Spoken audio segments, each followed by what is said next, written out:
evening, everybody. So tonight we will be cooking baked Brussels sprouts. Doesn't sound the greatest, but I'm pretty sure this is going to be one of our better recipes and it's going to taste super delicious.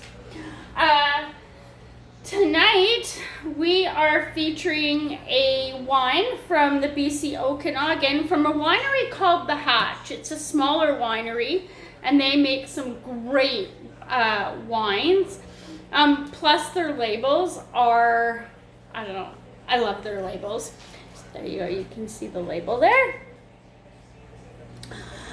So the name of this wine is Gobsmacked. So you can pick it up at their winery. We also managed to pick this one up at Save On Foods. I know we've been buying our wine from there a lot lately. Normally we take a trip every year to the BC Okanagan, visit some wineries, and then bring back a whole bunch of wine. And we've actually run out of the bottles that we got last summer, so that's why we've been picking them up at Save On Foods. They sell mostly, if not exclusively, BC wines, so a great place to get them. Yeah, so Gobsmacked from the Hatch Winery in the BC Okanagan. So we'll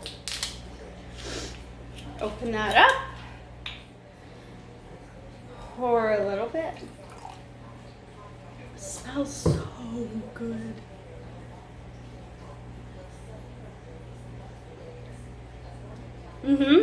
So this is a drier wine. So yeah, pour myself a glass and then we will get started. All right, there we go. Cheers. I'll bring you a little bit closer so we can go over what you'll need for your baked Brussels sprouts. So I'm making enough for 3 people.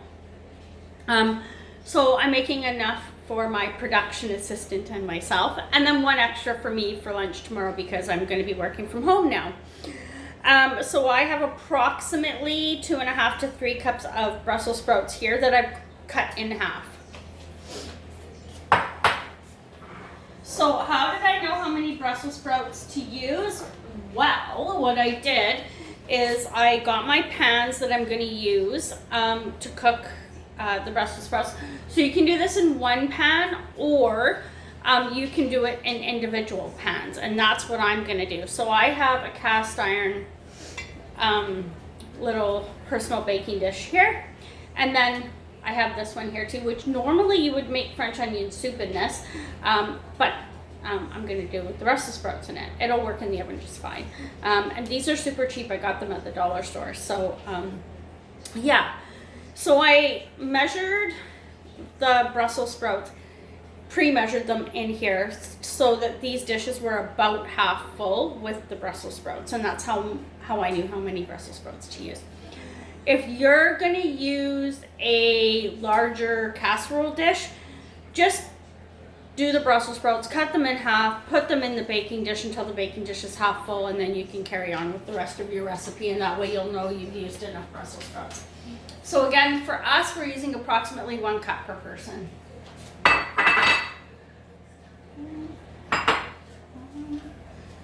All right.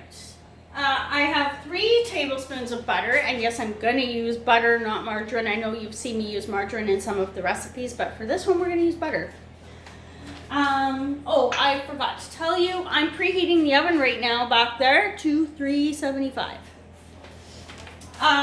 We have, the recipe calls for 2 shallots, but this is if you're making like more than what we're making. So you're going to make like a big dish of it. So I have 1 shallot in here. And if you saw the video for the fight night, nachos and chicken wings, we used some green onions. So I've just tossed what was ever left over from that into here. So the recipe doesn't call for green onions, but I'm just going to add it as extra just because I have it on hand and I don't know what else I'm going to do with it. So yeah. All right, so I'll toss that in there too. oven is now preheated. So I have 3/4 of a cup here of whipping cream or heavy cream, whichever you can get your hands on.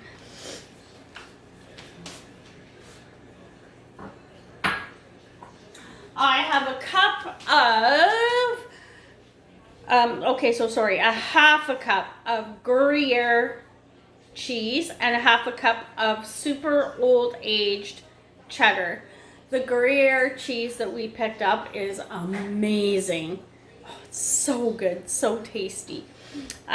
So there you go. So a half a cup of sharp cheddar cheese and a half a cup of the Gruyere. Now the recipe called for a half a cup of each, but I'm going to use this in our personal size, and so we might have a little bit left over, but there you go. So a half a cup of each, totaling 1 cup. Now the recipe tells you to take 5 strips of bacon, cook them, and then crumble them up to make bacon bits. We're cheating with our, I like to use the Costco bacon bits. So there you go, I've got the Costco bacon bits. I'm gonna say maybe 3/4 of a cup-ish. All right. Oh, what are we gonna season this stuff with? So the recipe calls for kosher salt, as well as cayenne pepper. I didn't have either of those on hand. So I'm going with a mixture of herbed garlic and sea salt, along with some Frank's Red Hot sauce, because really the cayenne pepper is just there to give this dish a little bit of heat. So we're gonna try it with the Frank's Red Hot. So remember, I'm all about using what you have on hand and giving you alternatives if you don't have what the recipe calls for on hand, so that you're not going out and buying a bottle of cayenne pepper for one recipe, right? If you've got hot sauce on hand, then that's totally fine. It's gonna work. It's okay. All right. So what they ask us to do is take our 3 tablespoons of butter and put that in a frying pan. So that's what I'm gonna do. And for those of you that know anything about a glass top stove, you're probably cringing seeing me use a cast iron pan on a glass top stove. It's okay to do that, just be super careful. The reason why you shouldn't is because you could pretty easily break the glass with the cast iron pan. So just be careful if that's what you're gonna do. I love my cast iron pan, so I cook in it whenever I can. All right. So they asked us to melt the butter.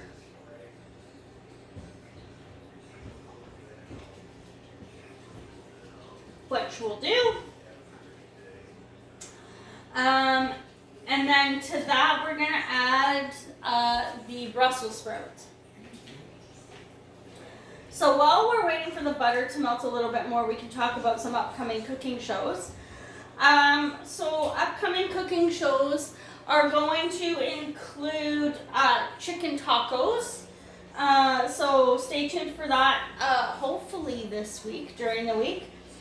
Now that I'm back working from home again, hopefully we'll have more than one cooking show a week. What else? I was going to do banana bread, but I didn't catch the bananas in time. They spoiled too quickly. So those will go to a local farm for the farm animals to enjoy. And I've talked about that before. Whenever possible, we try to donate our greens to a local farm so that it's helping out the local farmers. Yeah, not to say that your green's going to compost. City compost isn't a good thing, but help out your farmers whenever you can, right? All right. So our butter is almost completely melted.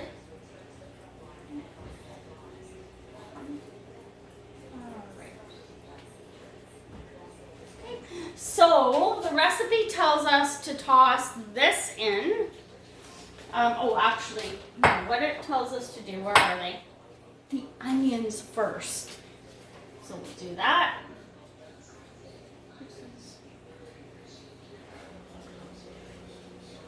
Or, sorry, the shallot and green onion. If you don't want this recipe to be super oniony, I would use less shallot. And if you don't know what a shallot is, it's just basically like a little onion. I imagine this recipe would taste pretty good with, what do you call it, sweet onion. If you had a little bit of sweet onion on hand. Oh, this stove is really aggressive on that element. It has a turbo boil feature, and apparently I've engaged that. So we'll turn it down a little bit. All right.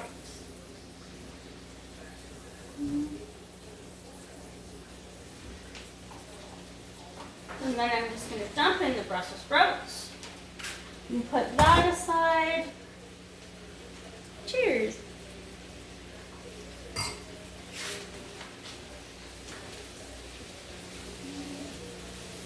And we'll give that a stir.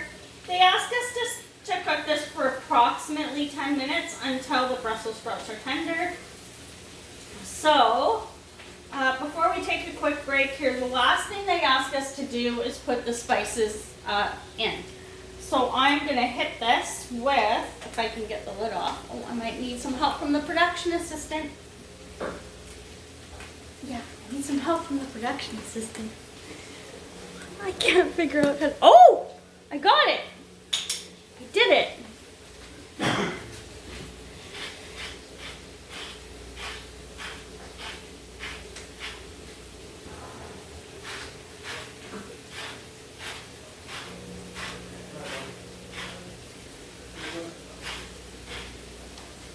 There you go.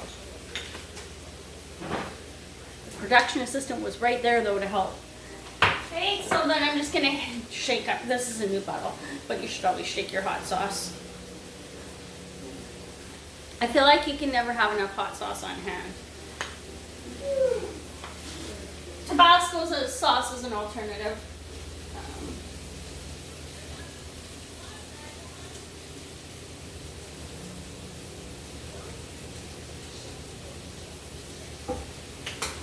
I want to say I hit that with about a dozen or so drops. So the recipe advises that we stir this frequently over the 10 minutes. So I wouldn't leave it unattended. I would just stand with it and enjoy your wine. Yeah. While you're cooking them. Which is exactly what I'm going to do. So we're going to take a quick wine break. I'm going to let these cook up for, let me set the timer here.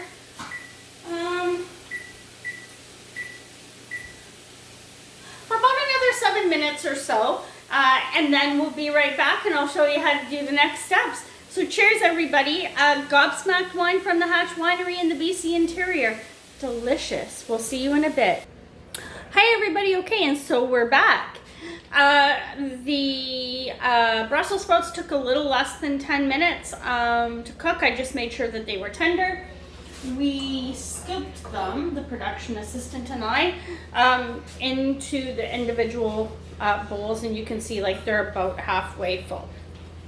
So the next step is to take your heavy cream, or in our case whipping cream, because they're really similar, and divide that up in between the 3 bowls.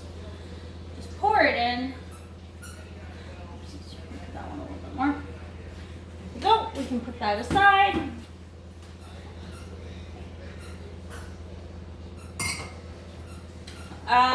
Now you can do the bacon bits or the cheese first. I prefer to do the bacon bits on top. So you're just going to take the cheese and make sure the cheese is mixed. I have it in this little teeny tiny bowl for the cooking show purposes, but there you go. And it is shredded. Okay, so I'm going to divide that up between the bowls.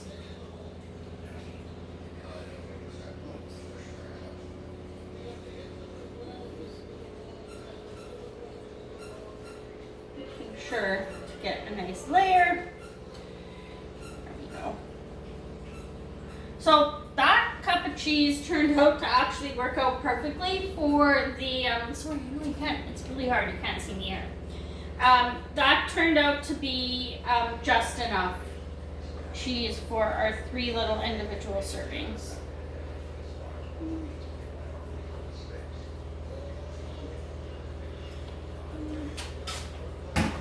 And then I'm going to take the bacon and I'm going to put a little bit of bacon bits on each one.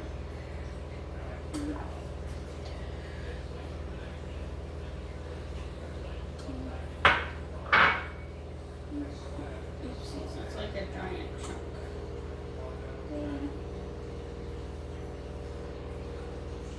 All right.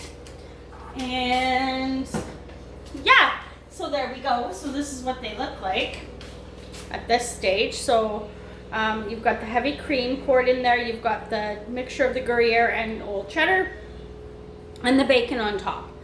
Okay, so I'm gonna pop these in the oven now for 12 to 15 minutes or until the cheese is bubbling and a little bit golden brown on top. You don't want to cook these at an overly high heat because the heavy cream and the cheeses can scald because they're a dairy product, and then that won't taste any good. So 12 to 15 minutes in the oven, and then we'll be right back and I'll show you the finished product. Hi, okay everybody, and we're done. Sorry, the production assistant is helping me out here. So this is what the finished product looks like. There you go. We did, the production assistant and I, talk about maybe putting it on broil to brown it a little bit more. I suppose you could do that, but the cheese is broiling, and there's the production assistant. The production assistant ran away. He's super shy. Funny story about the production assistant. Oops. Oh, there we go. Yeah, when I sent him to the store to buy shallots for tonight, he had no idea what a shallot was. But good on him. He was able to Google it, find out it looks a lot like a small onion. And yeah, brought home not 1, but 3 shallots. So for those of you out there, yeah, it's okay. Google it, ask questions. Somebody's going to be willing to help you. If you're not sure what something is, leave a comment and I'll help you figure it out as well. So yeah, shallots. So we ended up making 3 individual sized baked broccolis, and so we talked also about, well, okay, so now we have this baked broccoli, but what are you going to eat with it, right? We ended up eating, you didn't obviously see it, but we ended up eating the leftover chicken wings from our previous video of Fight Night nachos and chicken wings. So I would say that either steak or chicken is going to go really well with this, and having this as a side dish. Super easy to make, not a lot of ingredients. It would work great to take to a party when we can do all that kind of stuff again. It makes the Brussels sprouts taste great. So might be something to try with your family to try to get them a little bit more interested in vegetables. By no means is it a, how do you say, I guess a calorie-wise side dish with all the cheese and the heavy cream and whatnot. But hey, it's gonna taste delicious. So there you go. So probably our next video is gonna be chicken tacos, and during the week. Leave me some comments. Let me know how this worked out for you. Some other cheeses that I would recommend maybe using with this dish, if you can't get your hands on some Gruyere and some really old aged cheddar. An Italian cheese probably wouldn't work that well because it's not going to be super melty unless you use something like a mozzarella. So that probably would be okay. But really a cheddar is going to work really well as well. So you could mix cheddar and say, as I said, mozzarella or even pizza mozzarella, because that's super melty too. So, and the Brussels sprouts, did I buy them fresh? No. Well, I mean, somewhat fresh. I mean, I bought a big bag of them from Costco. So, this side dish, all said and done, you know how I like to keep things a little bit inexpensive. If you've seen some of my other videos as well, probably under like 15 to 20 bucks. And you would have quite a large size broccoli cheese casserole. So I'll see you again soon with probably something like chicken tacos. And yeah, have a great week. Enjoy the snow in the forecast. Get out there and toboggan. And yeah, so until next time, everybody.